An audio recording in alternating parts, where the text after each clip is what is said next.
Because the more that you explain, the less grounded you feel. And the less grounded you feel, the less effective your communication becomes. So the goal is not to say it better, it's to not get pulled into over-explaining at all. Right when someone gets defensive, do you feel the urge to explain more? Add context, clarify your intention, or make sure that person doesn't misunderstand you. And before you know it, you're saying way more than you meant to. That moment right there, that's the moment that changes everything in the conversation. And if we haven't met yet, I'm Ruth Abraham, an accredited certified coach with the International Coaching Federation. I help people communicate clearly without losing themselves in the process.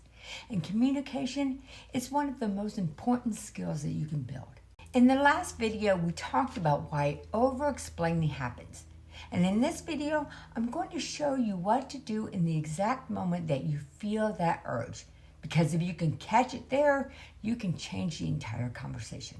The first step is simple, but many people skip it.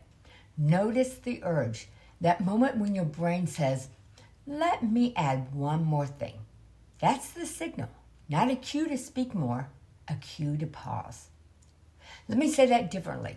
The urge to explain more is not a communication cue, it's an activation cue. Instead of adding more words, just pause. Literally stop talking or stop typing. Even a 2 or 3 minute pause interrupts the spiral.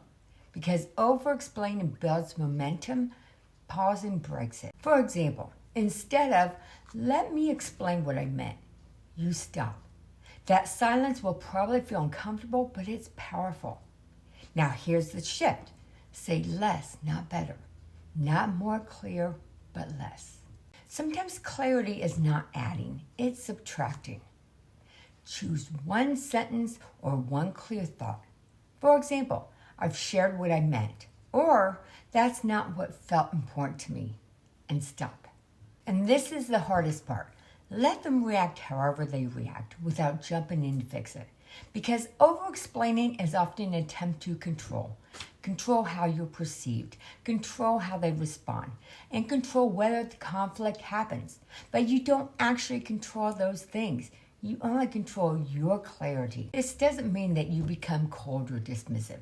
It means that you stay grounded, and grounded communication is always more effective than reactive communication. And if you notice that after these conversations, you repeatedly replay everything you said or judge yourself for how you handled it, that's the next layer. I have a free guide in the description below to help you release that cycle of judgment. Because you can't stay steady when you're criticizing yourself afterwards. You don't need more words to be understood, you need more steadiness. So the next time that you feel that urge to explain, pause. Just pause. Say less. Stay with yourself. And if you haven't watched that previous video on why defensiveness triggers this pattern in the first place, go watch that next.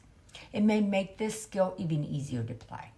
And if you want to let go on the mental replay afterwards, grab my guide below, because you don't have to carry that with you. I'm Ruth Abraham, and I'll see you in the next video.